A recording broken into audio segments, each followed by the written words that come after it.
This is the Business of Apps podcast, bringing you actionable insights from the leaders of the global app industry and the world's fastest growing apps. You can find more app news, data and analysis over at businessofapps.com. Welcome to the Business of Apps podcast. On this show, we invite app industry professionals to cover various topics, and we promise to do our best to keep it both insightful but brief. In this episode, we have Lexi Sydow, Head of Insights at Data.ai. Lexi, welcome back. Thank you so much for having me again. It's great to be here. Terrific. Thank you for coming, Lexi. All right. Earlier on this year, Data.ai, perhaps you still know them better as App Annie, published the State of Mobile 2022 report. That is the ultimate bird view on the app industry. Take any field, any market. Being able to have a holistic view is what gets you the complete picture and allows you to compete better with other players on that market. And the app industry is one of the brightest examples of this approach. So to talk about it, I have Lexi. She's been on the show a couple of times before, and is always welcome back. Let's start with this. I think we should just give people a quick explanation why you guys have decided to switch the name and rebrand yourself. What was wrong with App anyway? Yeah, so we have rebranded as Data.ai, and the main reason is that this name reflects the company's mission to drive comprehensive digital performance with products and partnerships. And sort of Data.ai encapsulates that we are the first company to combine consumer and market data to fuel digital insights, applying the power of artificial intelligence first and foremost. Got it. So it was time to move to something more data-driven. I mean, the brand name, Data.ai. Correct. Yes, we at our core is data, and we are moving beyond just mobile as well. We're adding in layers of digital and other things coming in the pipeline. So we wanted to make it a bit more of a holistic view of the digital landscape. Got you. All right, now let's give people a few quick key data points for the report, and then we will dive in each of these more thoroughly. So what are the highlights of the report you guys put together for 2021? All right, this is a hard question to drill down into just a few. Yeah, I know it's big. Yeah, it's a very, very big report. But if I had to pick, I would say a couple of the key ones. One would be that we are spending around a third of our waking hours every day on mobile. So the global average is 4.7 hours per day, which is up 30% from pre-pandemic levels. So we're looking at 2019 in this particular view, Right. which is huge. Within that, yeah, I know it is huge, but it also, we really saw the sort of growth during 2020, but we saw it carry on in 2021. So I'm sure we'll dive more into it, but that's the main one that really stands out. A couple others would be that we're spending around 7 of every 10 minutes in a combination of either social, communication, or photo and video apps. So very heavily media oriented and connection oriented. We also saw in 2021 that we had a record year for app downloads. So that's really important because we typically see, we count new downloads. So if you are reinstalling or you get an update, that wouldn't even factor in. So it shows there's really high levels of demand still, even as we have more maturity in certain markets. So this was 230 billion new apps and games downloaded in 2021. And we also saw consumer spend through the app stores hit a new record at $170 billion, with around 68% of that on games, but a huge level of growth of up to 26% within the non-gaming sector. So a lot of in-app purchases and subscriptions largely fueling that. Mm-hmm. Okay, so let's dive into this a little bit deeper. Okay, working hours. We're still under assumption that we're sleeping 8 hours a day. At least we're trying to aim this goal, but more or less. So what do you got? You got 16 hours left to be awake, and we're talking about we're really close to spend a third of the time with mobile. This is exactly where me and Lexi are doing right now, because we're recording this episode on my mobile device. So we're spending that time being awake on the mobile device, is she and me. So how do we, if we look at this number, what's the difference between countries? What is the growth, like the trajectory, comparing to the previous years? Obviously, COVID is a huge, has a huge impact. So what about like the view in terms of waking hours being spent on mobile in different countries? Yes, absolutely. So I misspoke before. It's 4.8, not 4.7 hours globally, but a lot. We'll get to that number later, I'm sure, but not this year. Right. So it's 4.8, which is up from about 4.5 globally in 2020. So that's around a 6% growth of last year, and then up from 3.7 hours per day in 2019. So that's where that big 30% jump comes from, is the 2019 levels. So we, across the board in most countries, we saw the biggest jump happen from 2019 to 2020. Actually, in Singapore, we saw a bigger kind of jump nearly happen in 2021, actually, which was very interesting. And what we see is that a lot of these markets, sort of emerging and mature markets, all hung out close to the 30% growth over 2 years. But we also saw, really strong growth beyond that in countries like Singapore, Canada, Indonesia, Brazil. And those were more in the mid 30s for growth, mid 30%, or close to 40% growth. So that's pretty interesting as well, given, again, the mix of mature and emerging markets. And in terms of the top sort of five, we had Brazil was the sort of biggest market for 5.4 hours per day. Indonesia 5.4, just after, kind of rounding difference there, followed by South Korea at 5, Mexico at 4.8, and India at 4.7. So that's sort of our top 5 view, followed by Japan at 4.6 hours per day. So roughly speaking, we're looking at the impact of a COVID, where people were switching to do many things in their life remotely, and on top of their growth that it was before, because Brazil was a really developed country in South America.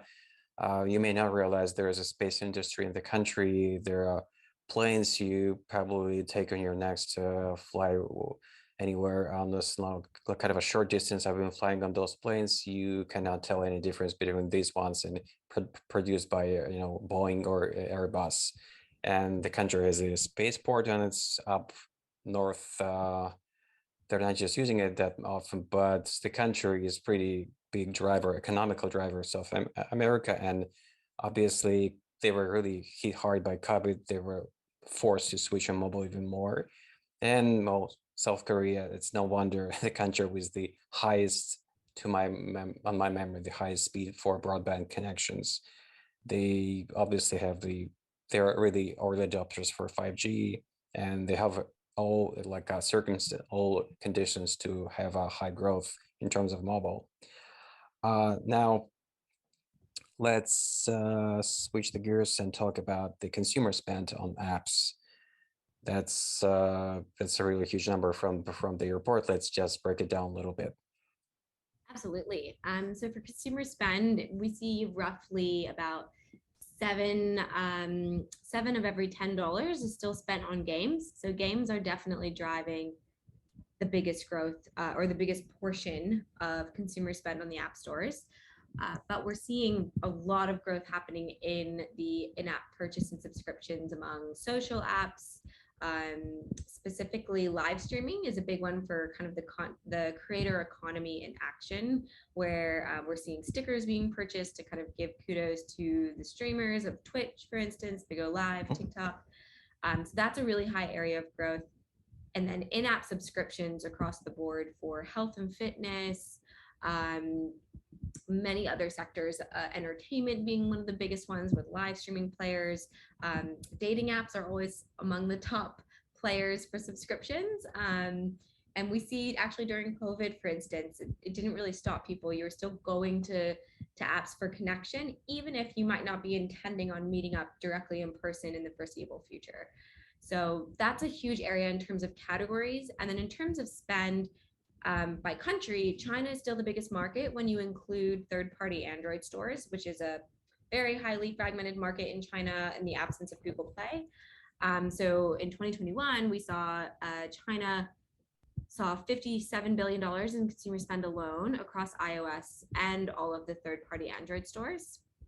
And in the US is number two. So $43 billion in consumer spend in 2021, which was up 32% year over year and actually up 75% from 2019, which would be our pre-pandemic times. So that's quite impressive that we're seeing a huge step function growth over the pandemic, which makes sense. Like you mentioned, we're more remote. Mobile became much more of a focus of managing our kind of life admin. It's our most trusted, secure device. Banking, trading, crypto, all happening primarily as the main touch point from your phone, as well as your health and fitness, on-demand fitness, dating profiles, professional networking. It really is our sort of most trusted device. And so what we saw happen from 2020 to 2021 is that those habits that were catalyzed in 2020 and people took on amidst the pandemic, a lot of it solidified. And then people were getting value out of those services, and then choosing to continue to subscribe and stick around and keep using them. Meditations apps is a great example of that, where a lot of them had free sort of programs during the pandemic that they let people kind of get in for a free trial period. And then what we saw in 2021 is that people stayed and they chose to pay because they got so much value out of that. Yeah, they definitely see the value. Prior to that, they probably was just not on their radar. They have different plans. Now they can see that actually working. It actually helps you on a daily basis. So why should you drop it? Why you shouldn't just continue being in meditation sessions as much as you want to? So that's kind of a new norm in a positive way. So we mentioned China, US, and other countries in terms of the spend in apps. So let's dive into, okay, what categories people spend the most time on mobile. I'm particularly interested where time being spent on mobile in China and the rest of the countries you have in the report. Yes, across the board, globally, and then when you drill down into markets, it's usually 6 of 10 or 7 of 10, but it's still around 7 of every 10 minutes spent in social, comms, and photo and video. And photo and video have had the biggest growth in terms of market share, and a lot of that is being driven by live streaming and TikTok in general. So TikTok in particular, we have to talk about TikTok because it's really just one of those breakout stories. I think 2 or 3 years ago, we had a section in our State of Mobile call where it was saying the TikTok tidal wave, and the growth was phenomenal. And I feel like we're still telling that story. It's been really big, and we basically saw total aggregate time spent in TikTok has grown almost has doubled year over year. It grew 90%. And then when we look at the time per user, that's where it gets really interesting. It was close to, the global average was close to 20 hours per month. And in countries like the UK, for instance, TikTok has surpassed YouTube by a big margin for total hours spent per month per user, which is huge. So in some markets like South Korea, people still spend like 40 hours a month on YouTube. So it's still maintaining market share, but the gap is beginning to get, a little bit closed a little bit. And we've seen that pretty much that growth is both, you're seeing this big user base growth. We're forecast TikTok will see 1.5 billion monthly active users by the end of 2022. But really it's the depth of engagement that they've seen the biggest growth, where that per user engagement on a global scale is up nearly 50% per year and around 160% from 2019. So to put that into numbers, around nearly 20 hours are being spent per user per month in TikTok globally. And 2019, before the pandemic, it was 7.6 hours. So really unprecedented growth. 3 times for growth, pretty much close to 3 times up. Yeah. So it's just phenomenal growth. I think I remember probably that quote was again from your report. I mean, what else you can quote? That people are spending like 56 minutes a day on TikTok every day. And I'm not sure if probably this is just the aggregated number for both creating content and watching, because I'm not sure quite like what exactly meant, and most likely it was derived from the number you just said, 20 hours a month. People just splitting that number, how much time you're spending when you're awake. I'm not sure you can still use TikTok as you're sleeping. Probably should be able to use that when you're awake. So those 56 minutes a day should be attributed to waking hours. Okay, seriously speaking, so looking at the data you've crunched for the last year, um, um, so how many apps were actually released last year? Because again, like I'm still remember the times when we were talking about the kind of a plateau for the app stores in both major app stores. Still years later, we see that wasn't a trend. That was just a temporal stop, and the number of apps still growing. There are new hardware, new needs for people to get more apps that will meet those needs. So how many apps were released last year? And let's break down that number between the app stores growth with previous years. Absolutely. So this number always just boggles my mind every time. In 2021, we saw 2 million apps released across iOS and Google Play. So 85% of those were apps and only 15% were games. And 77% of all both apps and games were Google Play releases. So what that did was it brought sort of the total lifetime amount of apps ever launched on the app stores to 21 million.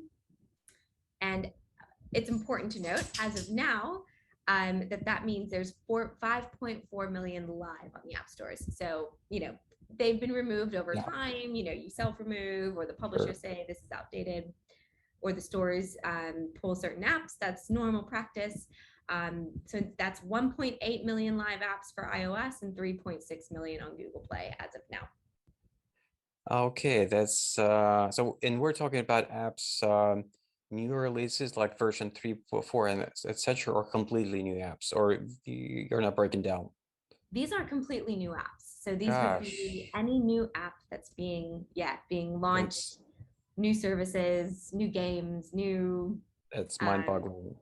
it really is. All right, speaking of mind-boggling, um, one of the things that caught my eye on your report was blockbusters. Now, I'm not talking about the Matrix, the new movie. Blockbusters, where your definition was for apps on which people used a lot of money within that year, specifically more than 100 million bucks within an app. So we all know that movies we see being released again every weekend. We see like how many those movies were generated in the box office, and naturally there is a good way of putting those movies and apps together and see, okay, which category is doing better. We definitely consume more apps. We spend more time on apps these days than we're spending on movies, but that trend converts to how much money we spend on apps versus spending on movies. So what are the blockbusters we've seen last year? This is a great question. So I'll give some numbers to give some context. So we saw 233 apps and games individually generated over $100 million in just the 1 year of 2021. So that's up 20% from the total number of apps that achieved that milestone in 2020. So we only had 193 in 2020. So breaking that down a little bit, well, actually, before I break it down, I will say compared to the global box office trends, like you mentioned, only 38 movies surpassed 100 million in global box office proceeds in 2021. And so to repeat, that's 233 apps and only 38 movies. So it gives some context to something that I feel like, I know I've always looked at it as this major money-making entity for box office proceeds. So that's just to give an example. But when we break down those 233 on mobile, it's around 174 games. So the bulk are games, and then 59 apps. But the apps is interesting because even though it's only 59, that's an increase of 70% from 2020, where we only had 35 hit over 100 million in consumer spend. And some of the big names in terms of apps were TikTok. Again, that's that creator economy in action, predominantly from purchasing like stickers and gems for live streamers. Tinder. Tinder was another one. YouTube. Disney Plus was another prominent name. And that ties us back into that movie idea where, Oh yeah. some of the blockbuster films that came out in 2021 were Disney, entities. We had Black Widow, Encanto, Cruella, and in some of those cases, we also had Spider-Man: No Way Home. But in some of those cases, there was special deals with the mobile app as well, where you could gain access to these box office debuts if you subscribed to Disney Plus. So that's an interesting one to kind of note as well. And then for games, we saw Roblox, Genshin Impact, and then actually this one I find funny, not funny, but it's a reminder of a game that has long-standing appeal of Candy Crush Saga. Again, Oh yeah. everybody Still loves there. Still kicking. Yeah. The app industry is vast. To navigate this space, you need a directory to look up suppliers and partners, and you need to know who are the best. Visit our marketplace directory at businessofapps.com/marketplace/podcast. And now, back to the show. That's amazing. Because I initially remember when I saw apps being released for movies, they're like the whole purpose was just to reach out people through mobile, kind of like standard version of the information, like the information about the movie released through mobile. That was pretty much it. You could get some impression about what kind of merchandise will be released, but primarily those apps were not the source of any financial that wasn't a financial generator, more or less like a add-on on the website. But today, as you're saying, for Disney Plus, this is kind of a full-blown channel to generate extra revenue once the movie's out.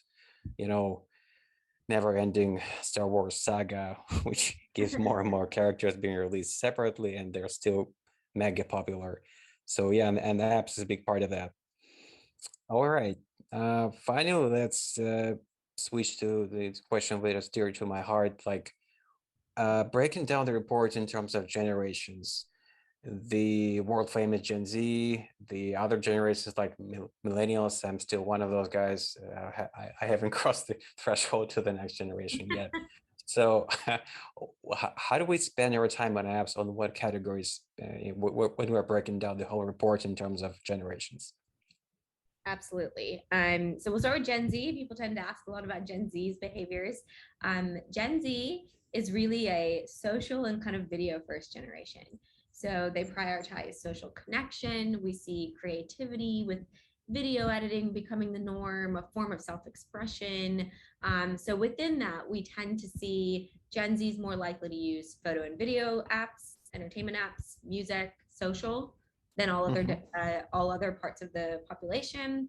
And some of those apps where they, as you can imagine, where they tend to over-index or skew more towards Gen Z: TikTok, Instagram, Netflix, actually, Snapchat, Spotify, even Twitter in the UK, which might surprise some people, but it is having a bit of a different kind of resurgence among Gen Z in some sectors.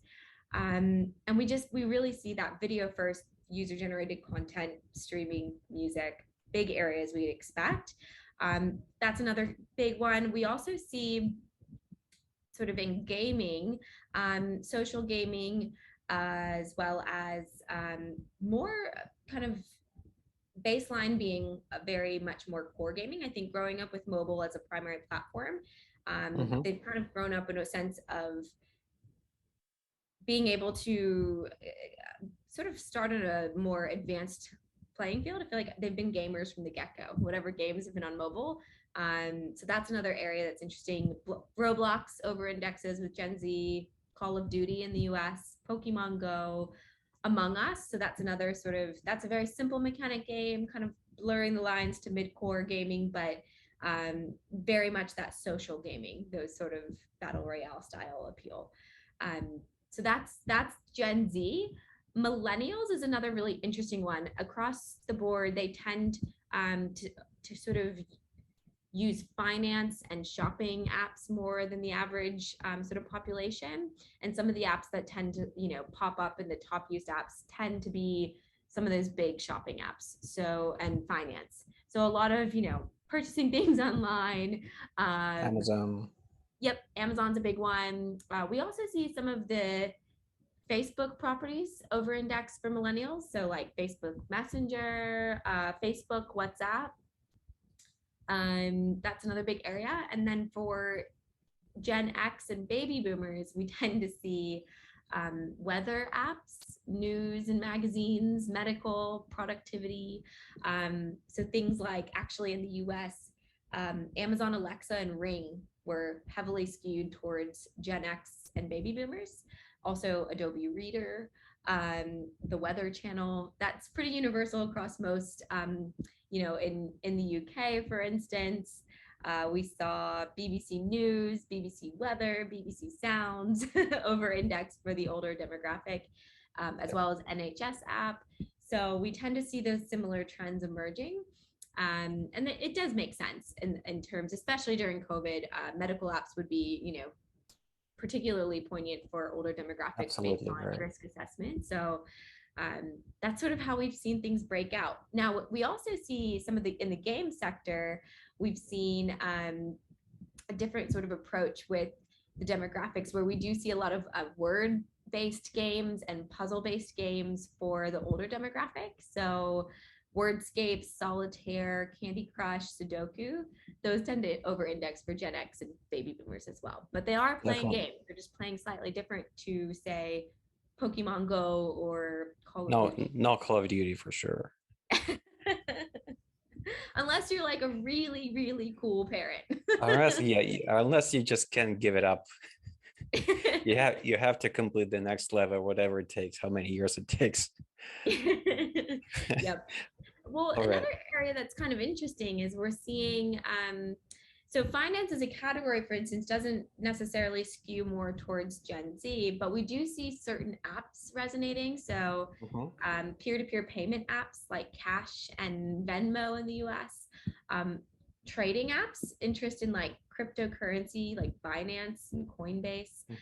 And then we also see a lot of mobile first banking apps targeting the Gen Z audience. So you'll see it's an important sector to watch because especially as Gen Z becomes a bit more financially independent and starts to kind of go through those life stages, we'd expect to see the players that gain traction earlier. I would imagine that would resonate and could disrupt possibly some of the trends we've seen with other generations where you might just get the bank your parents had. Now it's a little bit more of these mobile kind of disruptors that are catering to a Gen Z audience, using emojis, making it social. Right. That could be a big disruptor in the space and establish kind of new financial habits for Gen Z going forward. So that's an interesting one to watch, even though it's not a heavily used sector among Gen Z quite yet when compared to millennials. It's one to definitely keep an eye on. Absolutely. As time goes by, Gen Z will be the generation that will that kind of has to be the one that will pick up crypto when they become millennials and when they will switch, on the life stage where, managing your finances, having your own family naturally implies that you have to be more involved in financial apps. And unfortunately, just put away TikTok for a while because they have more serious stuff to deal with. There's there's only that much of awakened hours you have in the day. Okay, I have a very final question, which I always ask at the very end, which is this. Oh, but before I do that, I just strongly encourage people to check out the report itself because we only have 30 minutes to cover it. There's no way you can talk through the whole set of data points, within 30 minutes of time. So it's 70 plus pages of data you need to go through, take notes and see how you fit into the general picture, what kind of corrections you should take to your strategy, how do you should plan for the next year for this year to be more to get a leg up on your competition. Okay, and just like I said, one more question is this: how can people get in touch with you and get more information about what you guys do? Awesome. So you can go to Data.ai. That's also our name on all the socials, LinkedIn, Twitter, Instagram. You can go to Data.ai/insights for all upcoming reports, insights, blogs. For State of Mobile specifically, you can also go to stateofmobile2022.com. You can get the report directly there. And if you want to talk to me, you can find me on LinkedIn. Sort of the LinkedIn handle /Lexi Sydow, or you can email me at lsydow@data.ai. I'm happy to chat mobile with anyone. Love it. Love all the trends and all the insights. And I'm really thankful to be back on this podcast. It's always a pleasure. Okay, thank you. Thank you for coming, Lexi, and thank you for being on our show and spending time with us. Bye-bye. And that was Lexi Sydow, Head of Insights at Data.ai. To listen to more episodes, subscribe to our podcast on iTunes, Spotify, Stitcher, Google Podcasts. Basically, just search for Business of Apps and you will find us easily. Remember, we release episodes every Monday, so subscribe and you'll be able to get episodes on whatever device you're using to listen podcasts. And please don't forget to leave us a review and comment on iTunes. We always truly appreciate that feedback from you guys. And remember that all episodes will also be available on businessofapps.com. Thank you for listening. See you next week. Bye. Thank you for listening to the Business of Apps podcast. For more, head on over to businessofapps.com.